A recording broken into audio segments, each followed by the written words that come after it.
hari ini sebelum kita bermain dan belajar selanjutnya, mari kita membuat kesepakatan kelas. Siapa yang hari ini ingin membuat kesepakatan kelas? Alhamdulillah, baik. Kemudian izin mau menjelaskan sebentar ya. Kesepakatan kelas kita yang pertama adalah yang nomor 1 tepat waktu, hebat. Yang kedua apa ya, Nak ya? Iya, membersihkan kelas bersama-sama kalau sudah dipakai bermain dan belajar. Yang ketiga, jangan membuang sampah. iya, tidak boleh membuang sampah sembarangan, buanglah sampah di tempat sampah. Yang keempat apa sayang?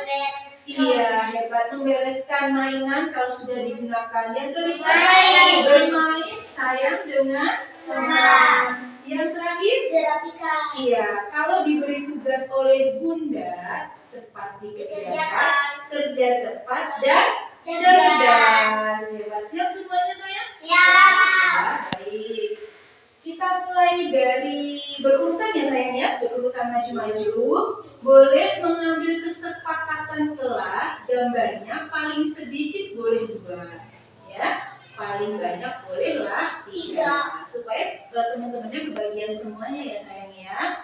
Karena gambarnya nanti kalau anak satu mengambilnya lebih dari 3 kayaknya nggak cukup ya. Baik, sekarang kita berurutan dari Kakak Mutia, silahkan. Nanti berurutan ya sayang ya, silahkan. Oke, Kakak Mutia ngambil. Oke. Oke.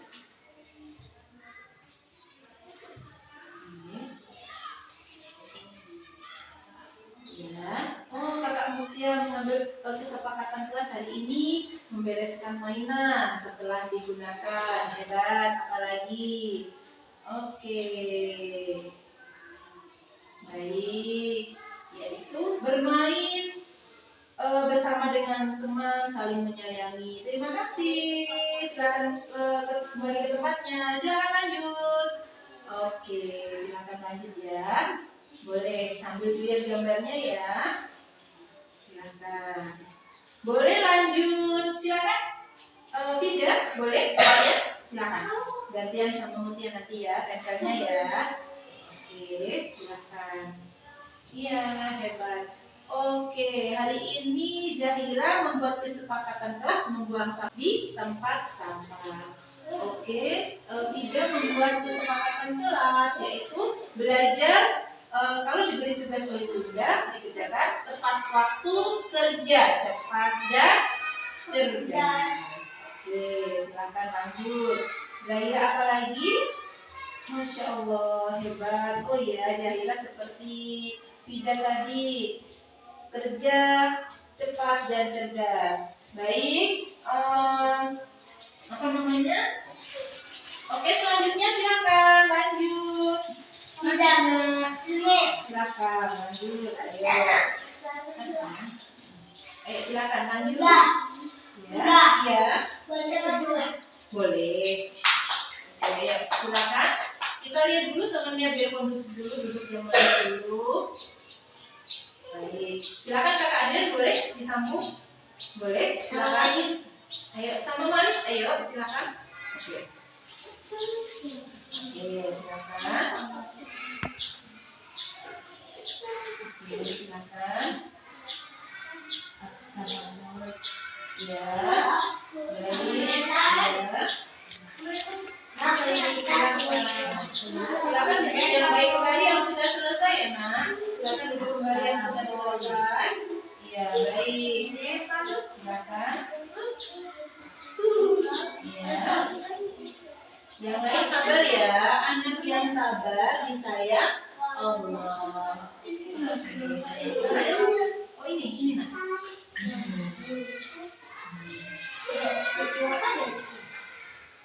Oke, silakan. Baik, silakan duduk kembali yang kondusif ya. Selanjutnya Rio. Maju Nak. Rio. 3. Berurutan ya Nak, berurutan. Ini silakan. Ya, membuang sampah di tempat sampah. Iya, banyak banget ya. Baik, alhamdulillah tak apa Nak. Ayo lanjut.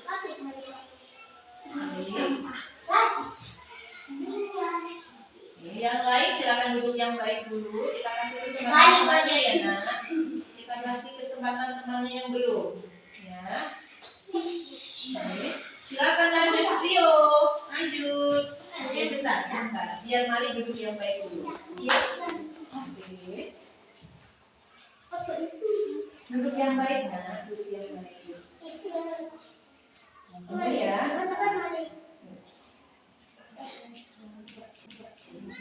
Dibuang di rumah sampah ya nak. Oke, silakan Boy.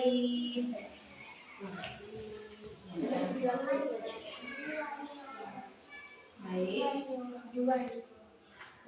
Ya, minta tolong Rio itu ditempel yang jatuh nggak ya? Oke. Baik. Yang lain, tolong berikan kesempatan temannya yang sudah selesai. Yang sudah selesai, berikan kesempatan kepada temannya ya nak. Baik. Ya, silakan. Berikan kesempatan kepada temannya. Silakan kerja cepat, cerdas. Ayo, kerja cepat, cerdas. Mama, satu cabut. Oke. Lagi. Ya. Mama, lagi. Sabar yang tepat. Oke, silakan. Iya. Sudah ngobrol. Silakan. Revan. Silakan Revan. Iya, Revan. Silakan Revan. Maju. Revan sama Hola. Silakan. Ayo, Revan sama Hola. Sama Rafi. Ya, tapi sabar ya. Ayo, Revan sama Hola. Ayo. Silakan. Kerja cepat, cerdas, semangat. Ayo, kerja cepat, cerdas, semangat. Enak ya? Yang sudah selesai, tolong berikan kesempatan kepada temannya. Berikan kesempatan kepada temannya untuk membuat kesepakatan kelas juga. Tolong kakak Malik tidak boleh dipengaruhi temannya nak, biarin aja. Temannya kan punya inspirasi sendiri untuk membuat kesepakatan. Ya. Yang sudah selesai duduk Islami. Oke, sabar ya. Rio, siapa namanya? Rafi ya. Silakan Rafi.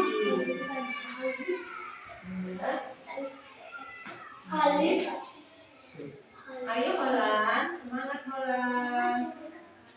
Semangat. Kanak-kanak gembira, tempat kami indah ceria. Taman kanak-kanak gembira, tempat kami bermain dan belajar. La la la la, kami gembira. La la la la la la la la. Kami gembira, la la la la la. Kami gembira, la la la la la. Kami gembira semua. Sudah? Sudah semuanya? Ya, ya. Baik, sudah semuanya? Sudah ya? Oke, terima kasih anak-anak. Bunda tepuk tangan dulu.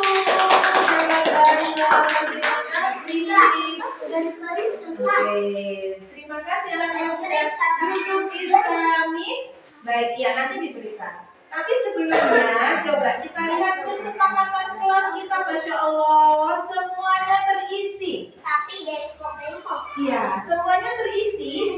Ya, yang datang tepat waktu ada berapa? Coba dihitung. 1, 2, 4.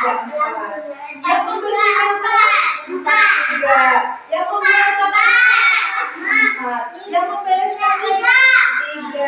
Yang bermain 5. Yang belajar tepat waktu 4. Jadi semua kesepakatan kelas kita terisi semua. Berarti harus hari ini anak-anak Bunda tolong semuanya disepakati dari nomor 1 sampai nomor 6. 6 dong. 1, 2, 3, 4, 5, 6. Semuanya sepakat? Iya, semangat. Oke, semangat semuanya. Terima kasih tepuk tangan dong ya. Hebat. Selamat bermain dan belajar ya. Oke, terima kasih.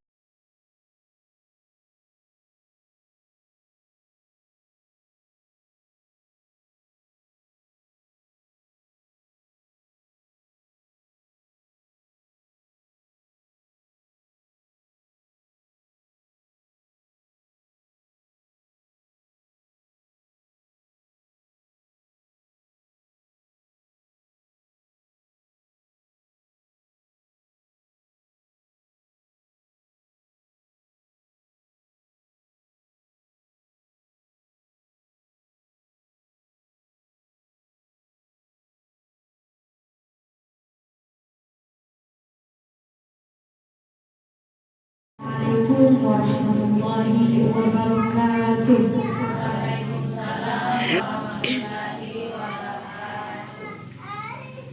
Acara kelompok kerja guru gugus Jogja dalam rangka penjelasan materi budaya positif yang akan disampaikan oleh guru penggerak angkatan ke-7, yaitu Ibu Dian Rahmawati SPD dari TK Pembina Pulau Laut Tanjung Selayar, Kabupaten Kota Baru, Tanjung Sungai, 1 Februari tahun 2023. Dimulai. Sebelum memasuki acara, saya akan membawakan acara, yaitu acara pertama pembukaan, acara kedua doa, acara ketiga menyanyikan lagu Indonesia Raya dan dilanjut dengan lagu Mars PKG. Acara yang keempat sambutan-sambutan. Acara yang kelima materi inti. Acara yang keenam hal-hal yang dianggap perlu. Acara yang ketujuh penutup. Sebelum kita memulai acara, marilah kita bersama-sama membaca hamdalah. Bismillah. Acara yang kedua yaitu doa.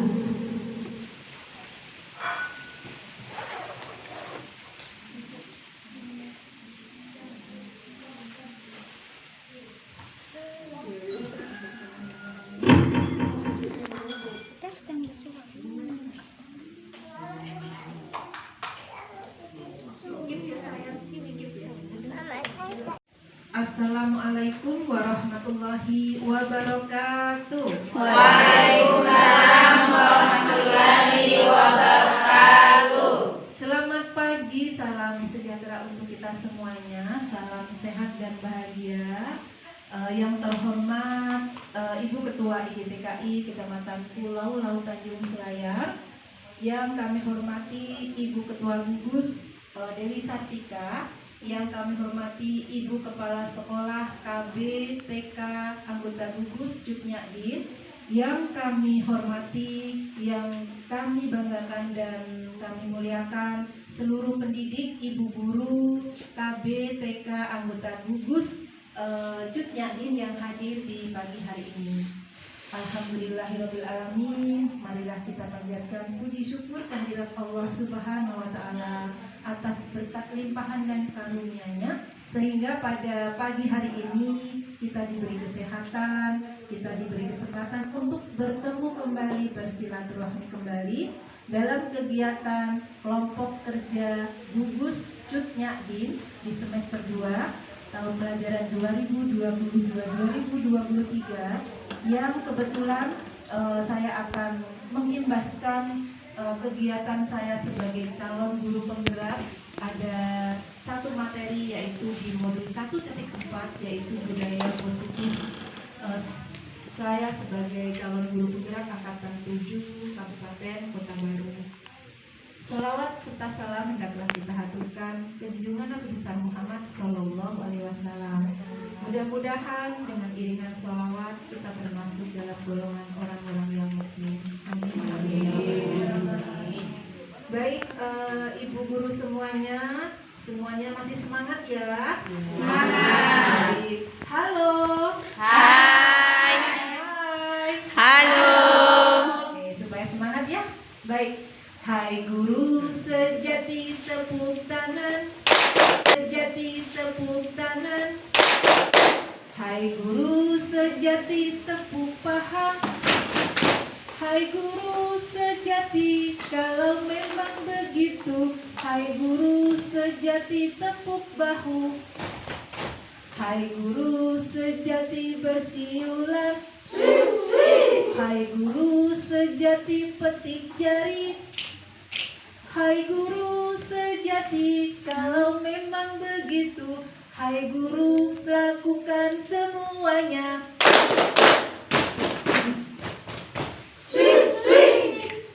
Terima kasih, tepuk tangan semuanya. Baik, ibu-ibu guru semuanya, mohon izin saya memulai paparan materi ini ya, ibu-ibu ya. Baik, sebelumnya materi ini berjudul budaya positif. Ini aksi nyata saya di modul 1.4.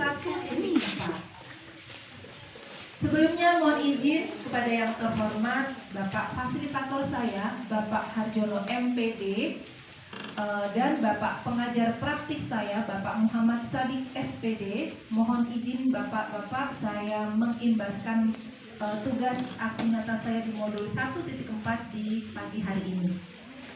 Baik, ibu-ibu semuanya, mohon izin sebelum kita menginjak ke materi, ada kesepakatan kelas yang nanti akan kita sepakati bersama-sama.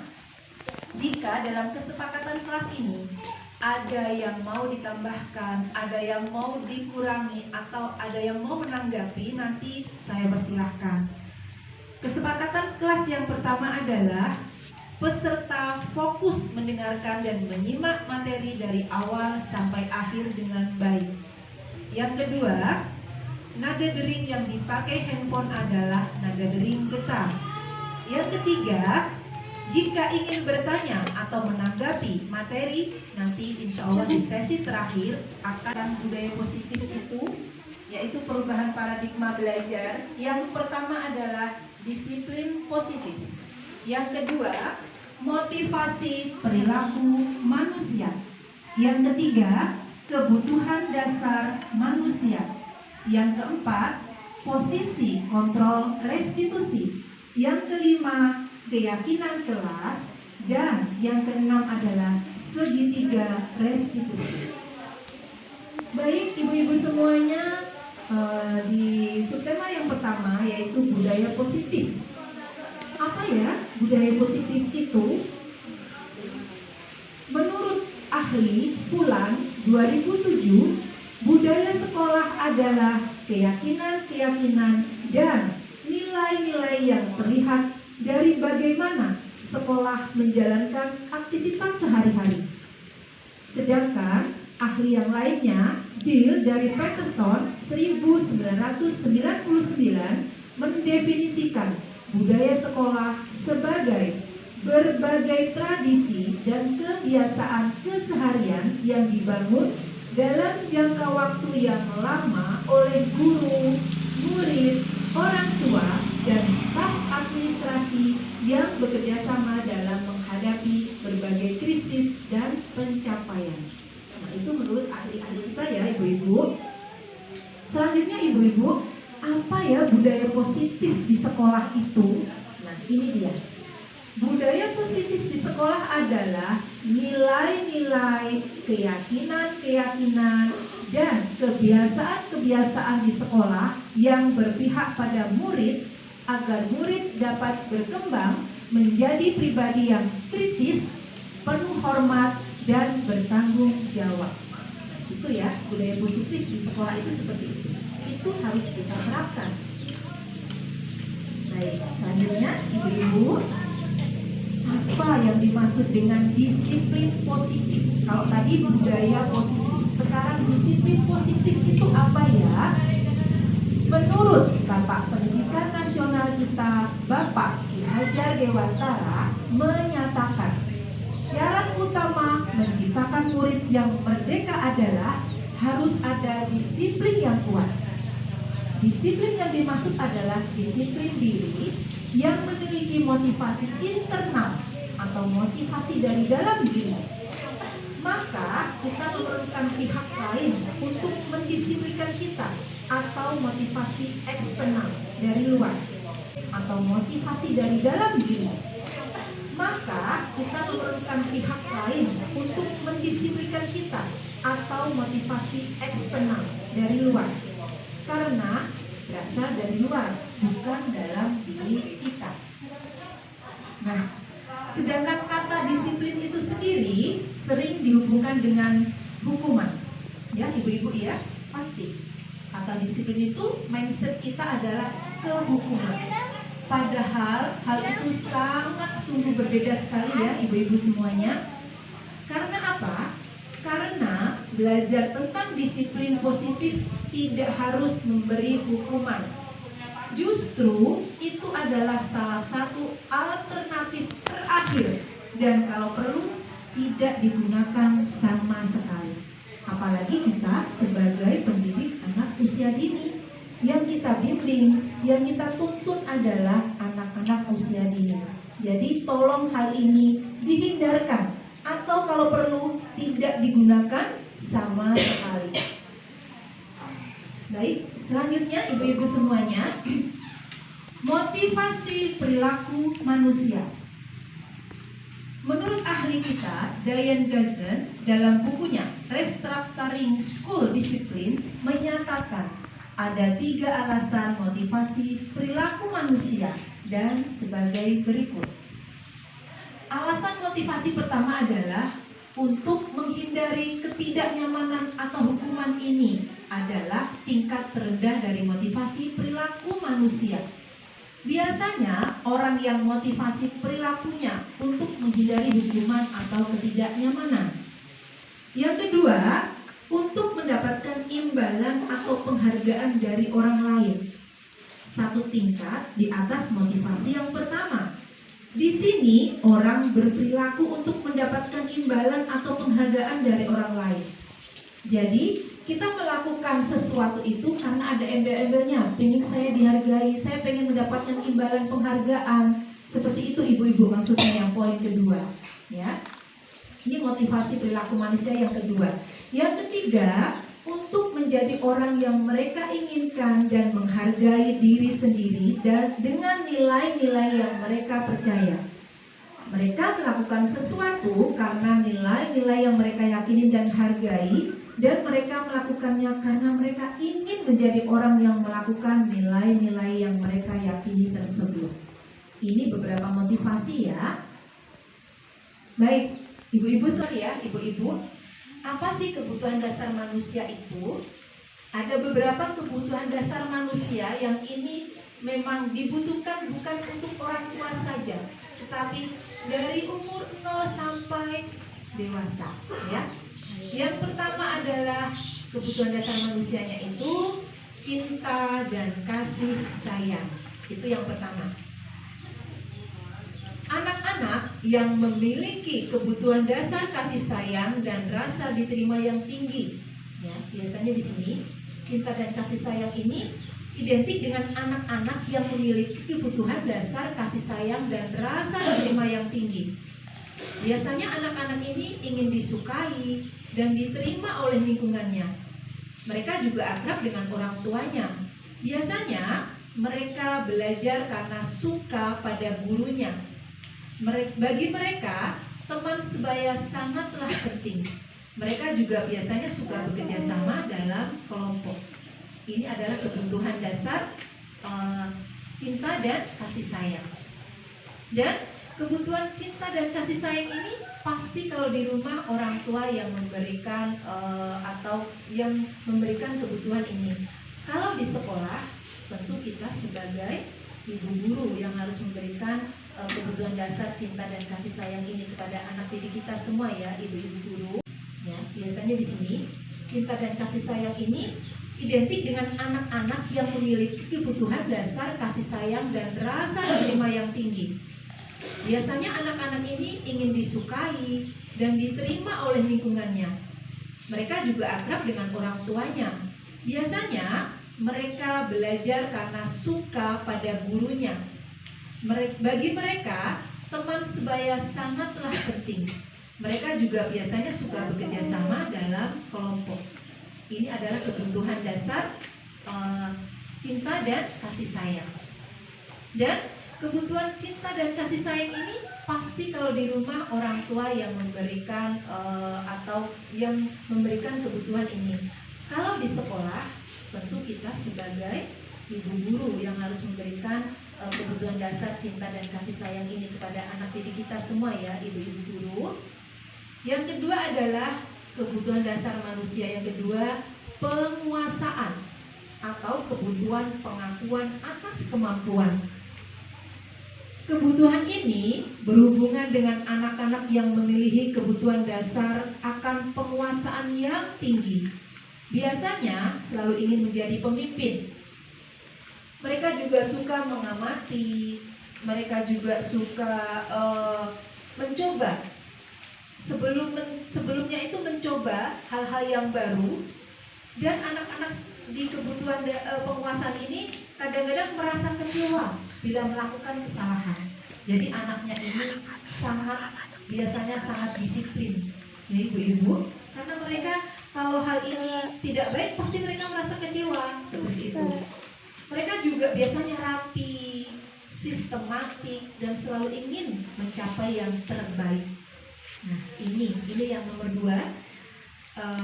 Ada anak-anak yang sangat ingin mempunyai kebutuhan seperti ini, ya. Yang ketiga, kebutuhan dasar manusia yang ketiga adalah kebebasan, kebutuhan akan pilihan. Kebutuhan ini yaitu kebutuhan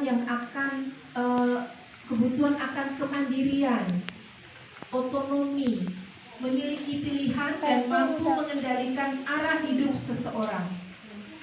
Anak-anak dengan kebutuhan kebebasan yang tinggi menginginkan pilihan. Mereka perlu banyak bergerak, suka mencoba-coba, tidak terlalu terpengaruh orang, dan senang mencoba hal baru dan menarik. Misalnya, nggak bisa juga kita memaksa mereka. Contohnya hari ini ada 3 kegiatan yang ibu guru sediakan untuk mereka. Contohnya salah satu mewarnai, ada yang bermain balok, ada yang bermain di area seni. Mereka tentu akan memilih sesuai kesenangan mereka masing-masing, ya ibu-ibu.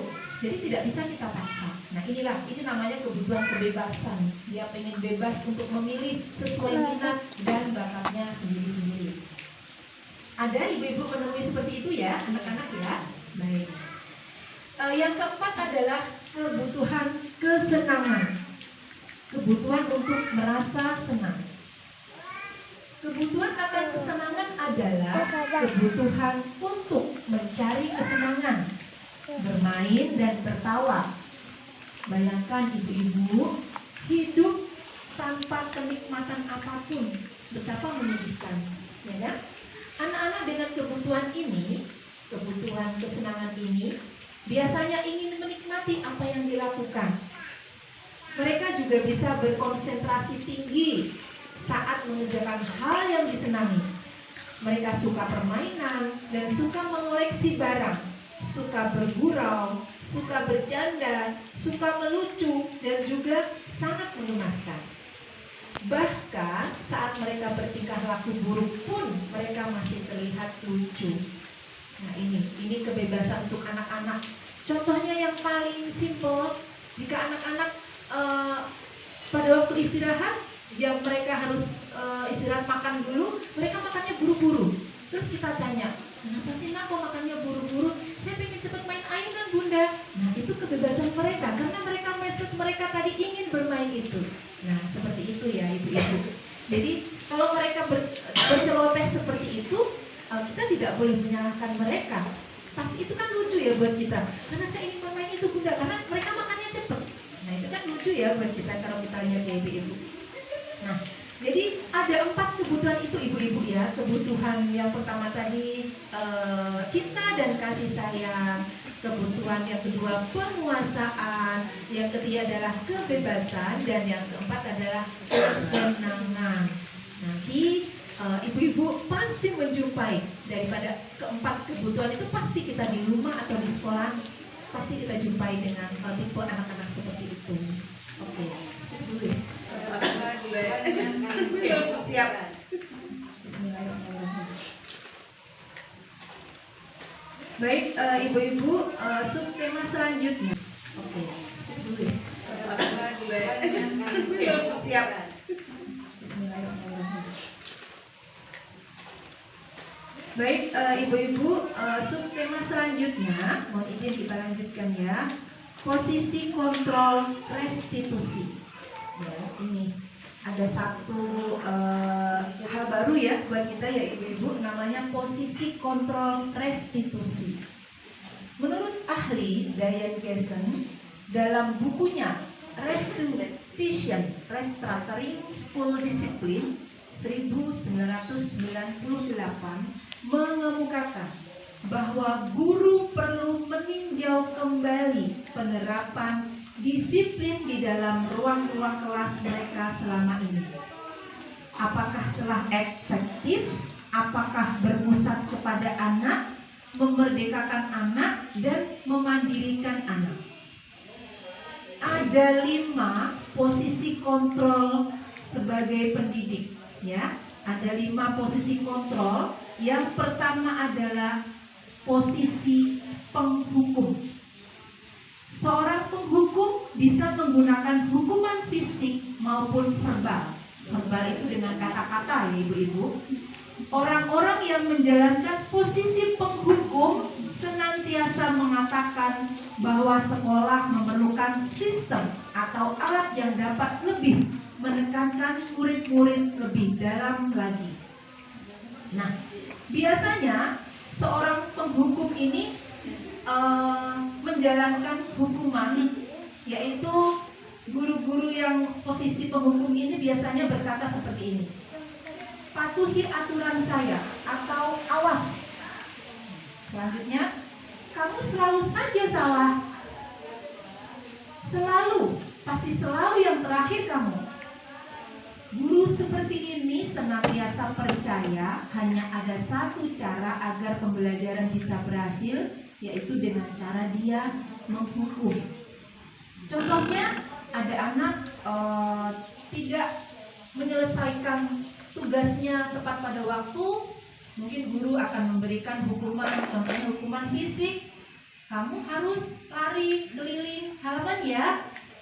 Nah, itu contoh posisi kontrol sebagai penghukum. Semoga saja di antara kita tidak ada yang seperti itu, karena itu tidak diperbolehkan ya ibu-ibu. Tolong hindari, apalagi untuk anak usia dini kita ya. Itu yang pertama, membuat merasa bersalah. Pada posisi ini biasanya guru akan bersuara lebih lembut. Pembuat rasa bersalah akan menggunakan keheningan yang membuat orang lain merasa tidak nyaman, bersalah atau rendah diri. Nah, pembuat merasa bersalah ini dengan kata-kata contohnya seperti ini: ibu sangat kecewa sekali dengan kamu, nak. Kamu gak kasihan ya sama ibu. Nah, seperti itu. Terus ada lagi, beberapa kali ibu harus memberitahu kamu ya, kenapa kamu itu gak mengerti. Nah, apa kamu gak kasihan sama ibu nanti kalau ibu nangis? Nah, seperti itu contoh kata-kata biasanya posisi kontrol pembuat merasa bersalah. Terus mungkin ada lagi, gimana coba kalau orang tua kamu tahu kamu berbuat seperti ini, pasti mamamu menangis, pasti bapakmu akan menangis. Nah, contohnya seperti itu ya Bu. Dan di posisi ini sebenarnya murid akan memiliki penilaian diri yang buruk tentang diri mereka. Ya, murid akan merasa tidak berharga. Pasti mamamu menangis, pasti bapakmu akan menangis. Nah, contohnya seperti itu ya Bu. Dan di posisi ini sebenarnya murid akan memiliki penilaian diri yang buruk tentang diri mereka. Ya, murid akan merasa tidak berharga dan telah mengecewakan orang-orang yang di sekitarnya yang dia sayangi. Contohnya tadi membuat menangis ibunya, membuat menangis ibu gurunya. Jadi murid akan merasa bersalah ibu-ibu, dan mereka akan merasa rendah diri, rendah hati, rendah diri karena mengecewakan orang-orang yang dia sayangi. Ya, semoga yang ibu-ibu guru kita yang mempunyai posisi kontrol seperti ini, tolong ditelaah kembali apakah ini efektif atau tidak, ya. Kalau memang ada, kalau tidak ada, alhamdulillah. Karena ini dampaknya buat anak-anak akan merasa rendah diri, ya kan, ibu-ibu ya. Dan anak akan merasa bersalah, betul Bu, karena bersalah karena sudah mengecewakan orang-orang yang dia sayangi. Baik, itu adalah posisi kontrol yang kedua ya ibu-ibu, membuat merasa bersalah. Posisi kontrol yang ketiga adalah teman, ya, posisi kontrol sebagai teman. Guru pada posisi ini tidak akan menyakiti murid sama sekali, namun akan tetap berupaya mengontrol murid melalui persuasi. Posisi teman pada guru bisa negatif atau positif. Posisi di sini berupa hubungan baik yang terjalin antara guru dan murid. Guru di posisi teman menggunakan hubungan baik dan humor untuk mempengaruhi seseorang. Dan di posisi kontrol teman ini, kata-kata guru itu biasanya seperti ini. Ayolah nak, bantulah bapak. Masa kamu gak mau bantu bapak sih? Terus mungkin ada lagi, ayo ingat tidak bantuan bapak selama ini. Bapak sudah bantu kamu kan banyak. Nah, itu seperti teman ya ibu-ibu. Ya sudah, kali ini tidak apa-apa. Nanti ibu bantu bereskan ya. Nah, kata-katanya seperti itu contohnya. Dan di posisi kontrol teman ini, hal negatifnya adalah bila suatu saat guru tersebut tidak membantu, maka murid akan kecewa dan berkata, saya pikir ibu teman saya, ibu akan membantu saya terus. Mereka akan merasa kecewa dan tidak mau lagi suatu saat guru tersebut tidak membantu, maka murid akan kecewa dan berkata, saya pikir ibu teman saya, ibu akan membantu saya terus. Mereka akan merasa kecewa dan tidak mau lagi berusaha, ya kan Bu? Mereka tergantung dengan ibu gurunya karena ibu selalu berusaha membantu, ya kan? Dan hal ini akan mungkin akan menimbulkan murid hanya akan bertindak untuk guru tertentu, tidak untuk guru yang lainnya. Murid akan bergantung pada guru yang biasanya membantu dia. Murid akan tergantung terus sama guru satu, akan mencari guru itu terus, akan selalu mencari dia. Dan ini mungkin hal negatif yang tidak boleh kita terapkan kepada anak-anak ya, selalu bergantung dengan ibu guru satu dan dia tidak bisa mandiri, dia terlalu tergantung dengan ibu gurunya. Itu posisi kontrol yang ketiga atau teman. Selanjutnya, posisi kontrol yang keempat yaitu posisi kontrol pemantau. Pemantau itu berarti memantau atau mengawasi. Pada saat kita mengawasi, kita bertanggung jawab atas perilaku orang-orang yang kita awasi. Bukan begitu ya, Ibu Guru ya? Posisi pemantau ini berdasarkan pada peraturan-peraturan dan konsekuensi. Dengan menggunakan sanksi atau konsekuensi, kita dapat memisahkan hubungan pribadi kita dengan murid sebagai seseorang yang menjalankan posisi pemantau. Nah, posisi pemantau ini biasanya guru mengajukan pertanyaan-pertanyaan kalau anak sedang melakukan pelanggaran atau melanggar kesepakatan kelasnya. Contohnya kalau anak-anak lupa, ayo peraturannya apa? Tolong diingat. Seperti itu. Terus apa yang telah kamu lakukan? Coba diingat. Sanksi atau konsekuensi apa ya untuk kamu? Nah, biasanya guru akan melontarkan kata-kata seperti itu. Dan posisi pemantau ini mengandalkan penghitungan atau catatan-catatan atau data yang dapat digunakan sebagai bukti atas perilaku seseorang. Posisi ini akan menggunakan striker atau penyerang ya, slip catatan, daftar, dan cek. Dan posisi pemantau sendiri ini berawal dari teori stimulus respon yang menunjukkan tanggung jawab. Posisi pemantau ini tidak memberikan tanggung jawab kepada anak, hanya memantau saja, tidak memberikan jalan keluar kepada anak. Anak-anak tidak kita ajak diskusi bagaimana ya supaya masalah ini tidak terulang lagi, hanya mencatat begitu. Jadi kalau menurut saya ini kurang baik gitu. Posisi kontrol yang terakhir adalah posisi manajer. Nah, posisi manajer ini yang posisi terakhir ya. Posisi ini di mana guru berbuat sesuatu bersama dengan murid, mempersilahkan murid untuk mempertanggungjawabkan perilakunya, mendukung murid agar dapat menemukan solusi atas permasalahannya sendiri. Seorang manajer telah memiliki keterampilan di posisi teman ataupun pemantau, pasti. Dan dengan demikian, jika sewaktu-waktu ada waktu tertentu kembali kepada kedua posisi tersebut, posisi manajer ini tidak akan bingung lagi karena dia sudah menguasai dua posisi kontrol tersebut. Namun, bila kita menginginkan murid kita menjadi manusia yang merdeka, mandiri dan bertanggung jawab, maka kita perlu mengacu pada restitusi yang dapat menjadikan murid kita sebagai manajer bagi dirinya sendiri. Di posisi manajer ini, murid diajak menganalisis kebutuhan dirinya maupun kebutuhan orang lain. Di sini penekanannya bukan pada kemampuan membuat konsekuensi, namun dapat lebih dari kata berkolaborasi antara guru dan murid, bagaimana memperbaiki kesalahan yang ada. Seseorang manajer itu biasanya berkata gini, coba nak, kita mengingat kembali kesepakatan kelas atau keyakinan kelas yang kita buat lagi. Yang kita buat tadi apa ya? Tadi kan kita membuat kesepakatan kelas setelah bermain dibereskan, diletakkan kepada tempatnya lagi. Terus bermain saling menyayangi teman. Kita membuatkan tadi seperti kesepakatan kelas, coba diingat ulang. Coba diingat-ingat. Iya bunda, benar.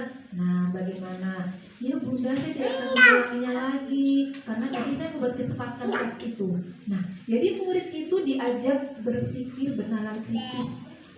Murid diajak untuk mencari jalan keluar. Bagaimana dia menyelesaikan permasalahannya. Ya, kalau kamu sudah menjadi anak yang bertanggung jawab. Nah, seperti itu ibu-ibu. Jadi posisi kontrol manajer ini kita lakukan dengan humanis, memanusiakan manusia dengan kasih sayang, sehingga anak tidak merasa tertekan, kita juga tidak merasa sebagai penghukum, karena kita berdua diskusi mencari jalan keluar, bagaimana anak ini bisa keluar dari permasalahannya, dan bagaimana anak ini tidak mengulangi lagi ke depannya dan kembali lagi ke kelompoknya dengan lebih baik perilakunya dan karakternya. Ini posisi kontrol manager. Jadi posisi kontrol manager ini menurut saya sangat baik kalau kita terapkan di dalam satuan pendidikan kita. Jika ada anak-anak yang melakukan pelanggaran kesepakatan kelas atau aturan kelas, kita harus berusaha di posisi kontrol sebagai manajer. Ya, ini menurut saya ya ibu-ibu, karena ini posisi kontrol manajer ini sangat-sangat memanusiakan anak. Kita membuat anak-anak itu seperti tidak tertekan, ya. Kita sayangi mereka, kita carikan jalan keluar bersama-sama, seperti itu ya. Jadi ini tadi tentang posisi kontrol ya, yang harus kita terapkan kepada anak-anak. Dan ibu guru minta tolong silahkan pilih salah satu posisi kontrol yang tepat di dalam ibu guru menyelesaikan masalah. Oke. Demikian pembahasan dari Ibu Dian Rahmawati SPP. Terima kasih. Sekarang kita memasuki acara sesi tanya jawab. Kepada bunda-bunda yang mau bertanya dipersilakan. Kepada Ibu Rusma, sebentar.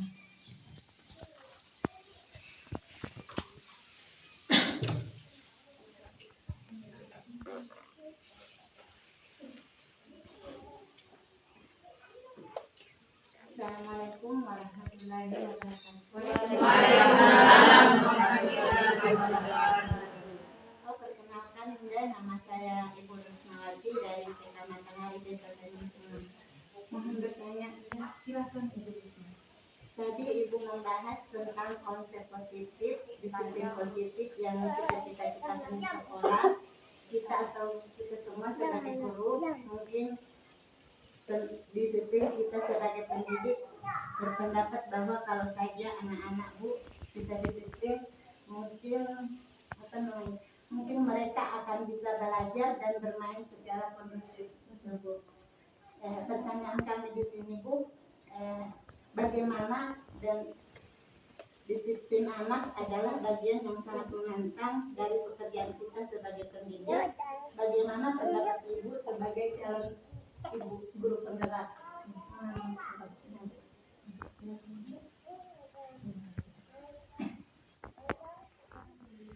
Mohon kepada Ibu Dian.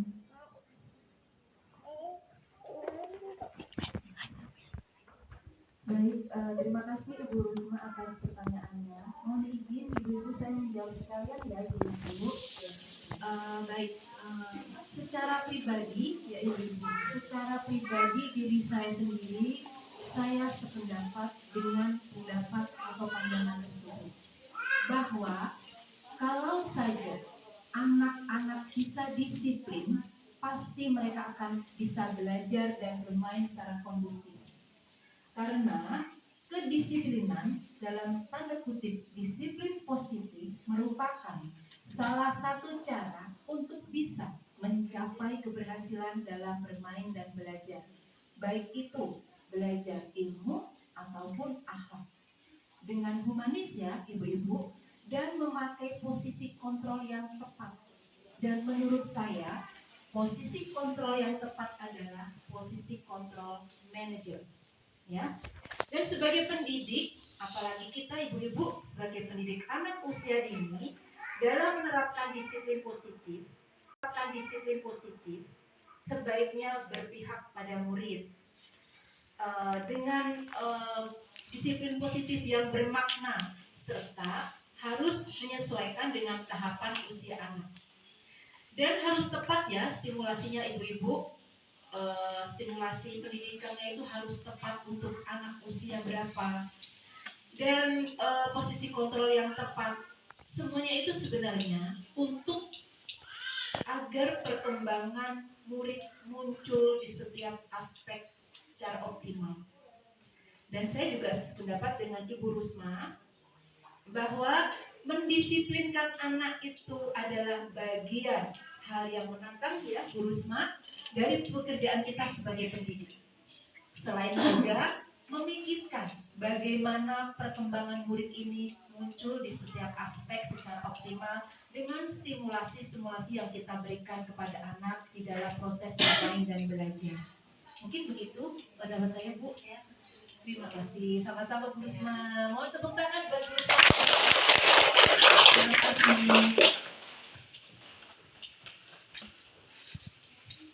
Ada lagi yang mau bertanya?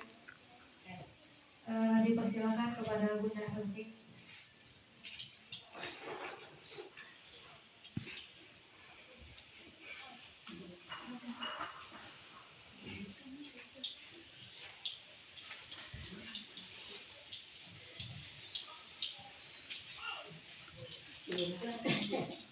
Assalamualaikum warahmatullahi wabarakatuh. Waalaikumsalam warahmatullahi wabarakatuh. Perkenalkan nama saya Harkati dari TK Angga. Pertanyaan saya Bu, mohon izin lagi silakan Ibu. Mengapa Ibu cenderung mendisiplinkan anak dengan posisi kontrol sebagai manajer? Itu pertanyaan saya.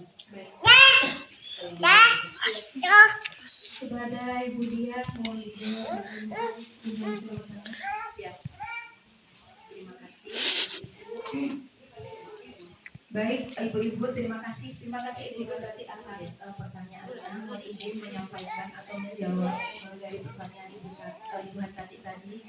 Memang Ibu-ibu, saya pribadi ya sebagai pendidik pasti akan mengikuti atau pasti akan menerapkan posisi kontrol saya jika dimanapun sebagai manajer. Mengapa? Karena posisi kontrol ini kita sebagai guru ya berbuat sesuatu itu perkataan kita yang humanis, perlakuan kita yang humanis dengan anak-anak ya ibu-ibu, dengan kata-kata contohnya seperti tadi yang saya sampaikan di posisi kontrol manager. Mari anak-anak kita ingat kembali kesepakatan kelas kita bersama. Nah, kita mengajak anak untuk bertanggung jawab di luar tadi.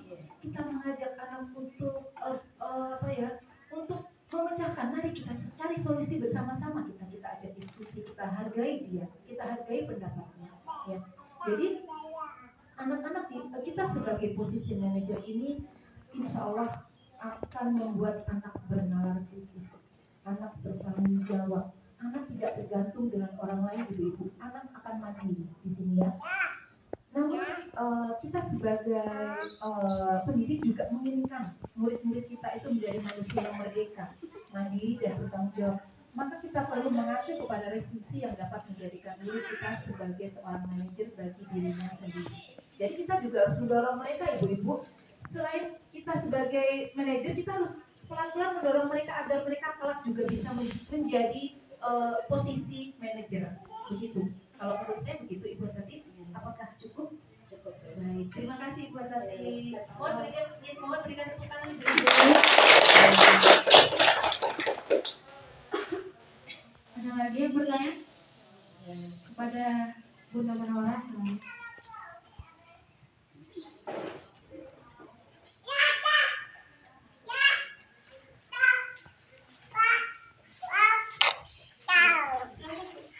Assalamualaikum warahmatullahi wabarakatuh. Waalaikumsalam warahmatullahi wabarakatuh. Kami dari TK Teratai Sase Tanjung Sungkai. Ibu mohon berikan contoh kalimat-kalimat dalam 5 posisi kontrol yang Ibu paparkan. Penjelasannya. Terima kasih Ibu Munawara atas pertanyaannya. Contoh-contoh daripada masing-masing posisi kontrol tadi ya ibu-ibu. Contohnya posisi kontrol yang pertama tadi adalah sebagai penghukum ya ibu-ibu. Sebagai penghukum itu bagaimana ya mereka itu bersikap.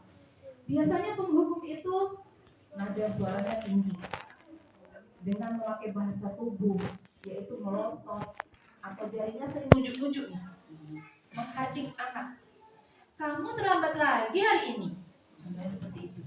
Kenapa kamu terlambat? Itu bahasa tubuh kita kayak memelas, kayak lemah, lesu gitu Bu. Terus nada kita itu yaitu sedih gitu. Jadi di sini murid itu dampaknya akan merasa seperti orang yang bersalah terus. Ya kan Bu? Akan merasa bersalah terus. Terus dia seperti tadi yang saya sampaikan, merasa bersalah karena mengecewakan orang-orang yang disayanginya, di sekitarnya. Akhirnya murid ini tidak pede, Bu. Tidak pede, tidak percaya diri, tidak percaya diri, menjadi nervous, suka takut gitu ya. Karena malu aku bisa nanti gimana ya. Nah, perasaannya seperti itu terus di dalam dirinya. Itu posisi kontrol pembuat merasa bersalah. Mungkin ini kurang bagus juga ya Bu, kita terapkan untuk anak-anak ya, karena membuat anak tidak percaya diri. Ini negatif ya. Selanjutnya yang ketiga adalah posisi kontrol teman. Posisi ini nadanya ramah, akrab, suka bercanda, bahasa tubuhnya merapat juga pada murid. Matanya suka eye contact ya, pasti dengan anak itu ketemu gitu, dan kadang-kadang gurunya itu pasti senyum jenaka gitu. Senyum jenaka itu kayak senyum meriah gitu loh ibu-ibu. Terus nadanya tuh seperti ini. Ayolah nak, bagaimana sih kamu ya? Kemarin kan sudah ibu kasih tahu bahwa ini harus hari ini hari Senin harus memakai baju yang warnanya ini, contohnya gitu. Jadi ini sudah diperjelas, sudah dikasih tahu tiap hari. Ya. Jadi hasilnya di sini memang sih anak-anak positifnya itu merasa akrab dengan ibu gurunya. Dia merasa tidak di sekolah itu merasa nyaman. Akan tetapi di sini negatifnya buat anak akan merasa ketergantungan terus. Karena anak selalu dikasih menunya terus. Ya kan Bu, tidak diajarin untuk belajar mandiri dan bertanggung jawab. Ini negatifnya buat anak kalau posisi kontrol kita sebagai teman. Tapi ada positifnya, anak akan akrab dengan kita, nyaman dengan kita di sekolah, dia merasa nyaman. Tapi rasa tanggung jawabnya tidak kita tanamkan di sini, agar anak bertanggung jawab bahwa tidak harus kita melulu tiap hari kita ingatin. Nah, itu yang tidak membuat rasa bertanggung jawab pada anak. Selanjutnya yang keempat, pemantau. Pemantau itu nadanya datar aja. Bahasa tubuhnya juga formal. Formal itu disiplin terus. Pengennya ibunya ini anak itu disiplin terus. Terus contohnya seperti ini. Nah, tahu nggak, kita melulu tiap hari kita ingatin. Nah, itu yang tidak membuat rasa bertanggung jawab pada anak. Selanjutnya yang keempat, pemantau. Pemantau itu nadanya datar aja. Bahasa tubuhnya juga formal. Formal itu disiplin terus. Pengennya ibunya ini anak itu disiplin terus. Terus contohnya seperti ini. Nah, tahu nggak kamu jam berapa kita mulai? Tahu Pak, kata gurunya. Kamu terlambat 15 menit. Apakah kamu sudah mengerti konsekuensinya kalau kamu terlambat 15 menit? Paham Bunda? Saya harus contohnya saya harus membuang sampah di tempat sampah. Nah, itu makanya besok nggak boleh diulang lagi ya. Jadi anak itu dipantau terus, tapi tidak dicarikan jalan keluar supaya anak tidak mengulangi lagi, gitu loh Bu. Hanya diingatin bahwa kamu hari ini loh, salahmu ini loh, tapi tidak dicarikan jalan keluar. Itu maksudnya kalau ini, hanya memantau aja gurunya, nggak mau memberikan solusi. Selanjutnya yang terakhir, yang mungkin ini yang terbaik buat kita semua ya ibu-ibu, posisi kontrol manager.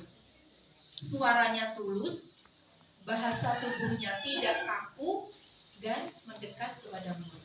Nanti ada contohnya di sini videonya. Dan seperti tadi yang saya katakan, bahwa kata-katanya selalu memberikan inspirasi dengan restitusi, ya, mencari identitas dulu, setelah itu memvalidasi, dan setelah itu mengingatkan untuk keyakinan kelas. Ini posisi kontrol yang terbaik yang harus kita lakukan. Di posisi ini sangat-sangat membuat murid percaya diri, bertanggung jawab, dan dia merasa dihargai. Setelah proses restitusi selesai, insya Allah mereka akan kembali kelompok itu dengan posisi yang lebih baik dari tadi. Itu mungkin jawaban saya, Ibu Munawwarah. Apakah cukup? Baik. Sama-sama. Terima kasih Ibu Munawwarah. Tepuk tangan.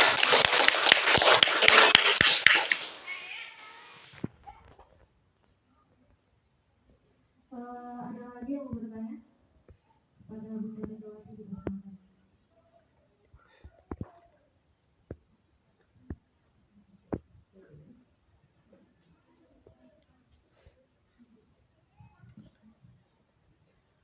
Assalamualaikum warahmatullahi wabarakatuh. Waalaikumsalam warahmatullahi wabarakatuh. Perkenalkan, nama saya Megawati dari TK Mataram.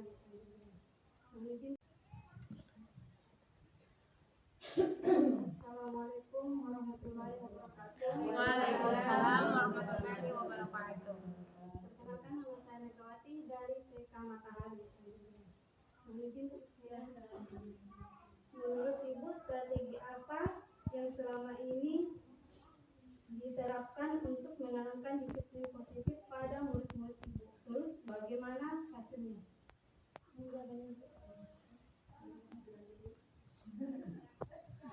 Kepada Bunda Dia dipersilakan dijawab. Terima kasih Ibu Megawati dari TK Mataram atas pertanyaannya. Mohon izin saya menjawab Ibu-ibu. Strategi strategi apa ya yang selama ini sudah kami coba di sekolah untuk menanamkan disiplin positif pada murid-murid di sekolah kami di TK Negeri Peminat Pulau Lautan Selatan. Yang pertama, tentu kita memberikan strategi yaitu membuat kesepakatan kelas atau keyakinan kelas bersama-sama dengan teknik seperti tadi yang saya jelaskan di paparan materi saya, dengan teknik gambar dan lain sebagainya. Bisa nanti ibu-ibu kolaborasikan sesuai dengan kemampuan daripada ibu guru semuanya, bagaimana membuat kesepakatan kelas untuk anak usia dini. Tentu mereka yang penting mengerti. Nggak mungkin juga kita membuat kesepakatan kelas dengan anak-anak dengan hanya diskusi, dengan verbal saja ya ibu-ibu. Kalau tidak ada sesuatu yang mereka lihat, pasti mereka nggak semangat. Kalau memakai gambar, mereka akan semangat ibu-ibu. Jadi sediakan gambar-gambar tentang contohnya datang tepat waktu, membereskan mainan setelah digunakan, membersihkan kelas setelah digunakan, selanjutnya bermain dan belajar sayang dengan teman, mengerjakan tugas tepat waktu. Itu cari gambar-gambar tersebut, tempel. Setelah itu mereka suruh menempel ulang sesuai gambar yang mereka pilih. Dan jangan lupa juga kita tanyakan juga apa alasannya membuat kesepakatan kelas itu. Itu kesepakatan kelas boleh untuk 1 hari, boleh untuk besok lagi. Kita tanyakan kepada anak-anak. Anak-anak, hari ini kesepakatan kelas ini ada yang mau nambah atau mengurangi. Jadi jangan dilepas ibu-ibu kalau pulang sekolah ya, kesepakatan kelas itu biarin aja. Besok kita tampilkan kembali, kita tawarkan kepada anak-anak. Apakah kesepakatan kelas kita ini kita kurangi atau kita tambah? Kalau anak-anak kan suka nempel ibu-ibu, pasti mereka menambah. Ada yang dibongkar pasang. Perkenalkan, nama saya Erika dari TK. Nilai-nilai kebijakan apa yang ibu rasakan penting untuk ditanamkan pada murid-murid muda? Kepada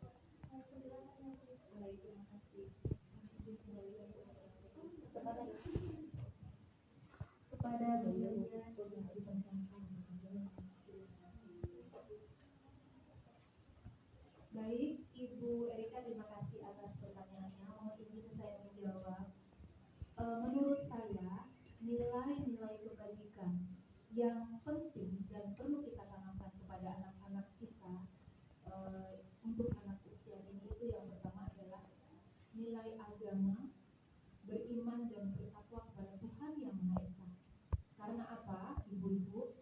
Karena agama itu adalah nasihat ya, ibu-ibu. Nilai agama yang ditanamkan sejak dini akan menggiring anak-anak untuk mengetahui mana yang halal, mana yang haram, ya ibu-ibu, dan mana yang baik dan mana yang tidak baik. Itu dulu yang pertama yang harus kami terapkan di sekolah kami. Yang kedua tentu adalah norma nilai moral ya, nilai moral baik untuk diri sendiri dan untuk orang lain dan kedisiplinan diri sendiri juga. Contohnya sopan santun, gotong royong, bekerja sama, saling menghargai, saling peduli dengan teman. Itu harus kita terapkan di sekolah.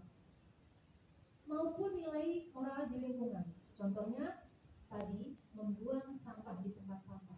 Itu hal yang minimal yang harus kita terapkan kepada anak. Kita tanamkan, tolong kepada anak-anak jangan membuang sampah di sungai atau di laut. Itu harus kita terapkan ibu-ibu. Karena lingkungan kita adalah laut.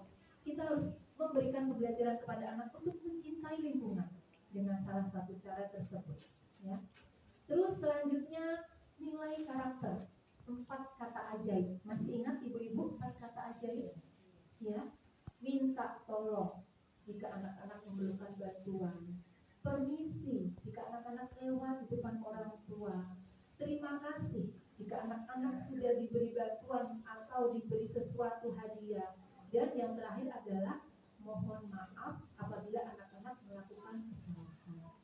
Jadi menurut saya, karena ini contoh ya ibu-ibu, Bolehkah saya memutar satu video supaya jelas contohnya? Karena kalau contoh itu biasanya harus kita melihat langsung ya ibu-ibu. Boleh ya? Mohon izin, saya menyalakan satu video yang bisa kita lihat bersama-sama contohnya seperti apa tahapan restitusi. Sebentar ya, saya menghadapkan ke sana. Saya mohon izin minta bantuan moderator untuk bagaimana ini supaya suaranya keras.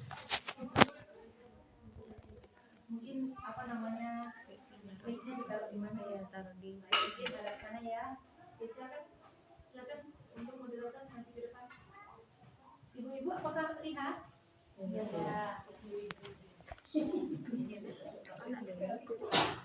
Ya.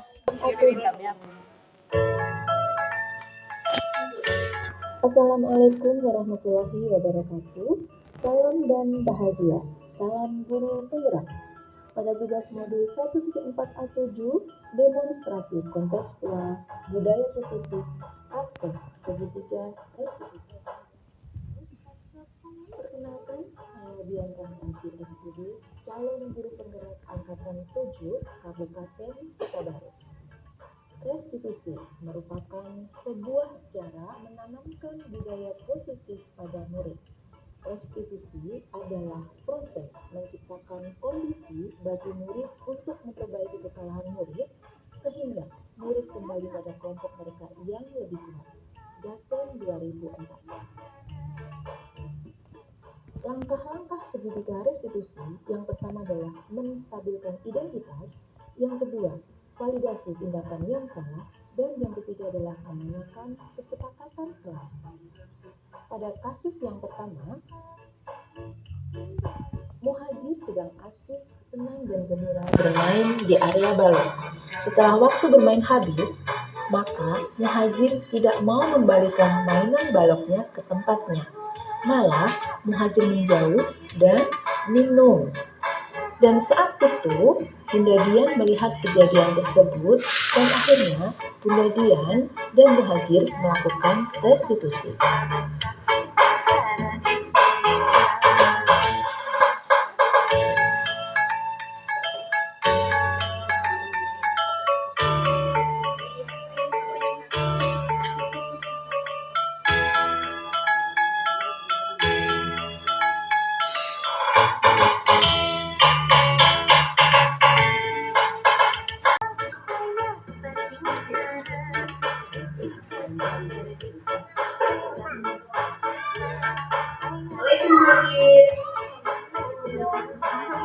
Maaf nak, tadi Bunda lihat setelah habis bermain membuat bunga, balonnya tidak dikembalikan ke tempatnya ya?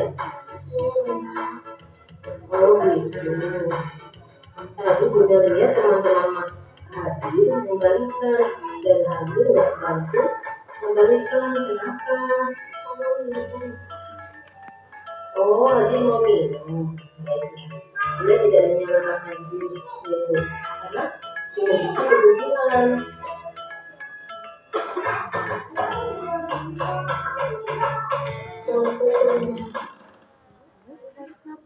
Nah, mari kita ingat kesepakatan lagi bahwa Hadir akan menjadi murid yang lebih dengan teman dan bertanggung jawab yang betul.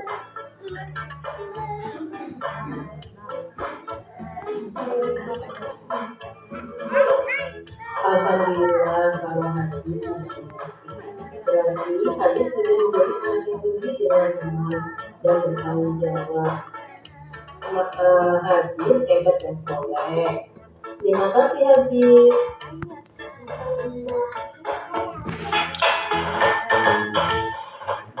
Pada kasus yang kedua, pada saat istirahat, Akhtar makan sambil duduk dan melihat temannya sedang bermain.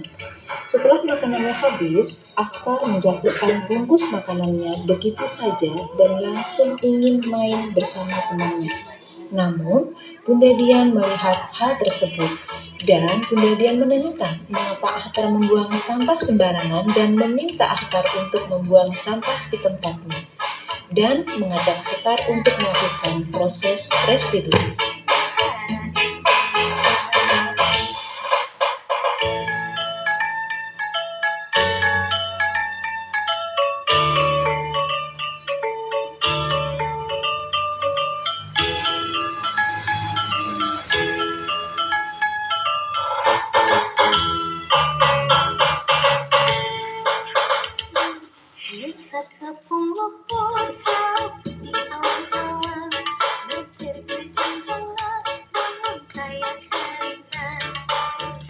Rata.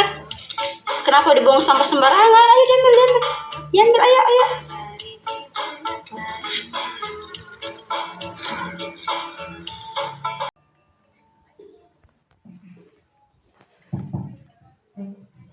Begitulah ibu-ibu contoh daripada proses restitusi ya.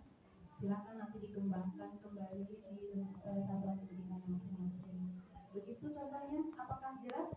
Bu ya, baik, terima kasih. Silakan ibu moderator.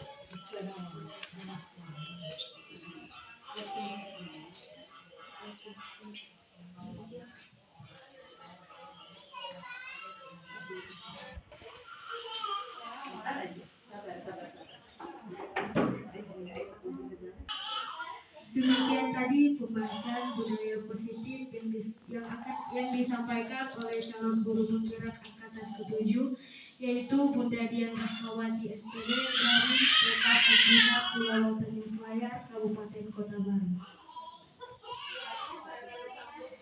Kita tutup acara hari ini dengan membaca hamdalah.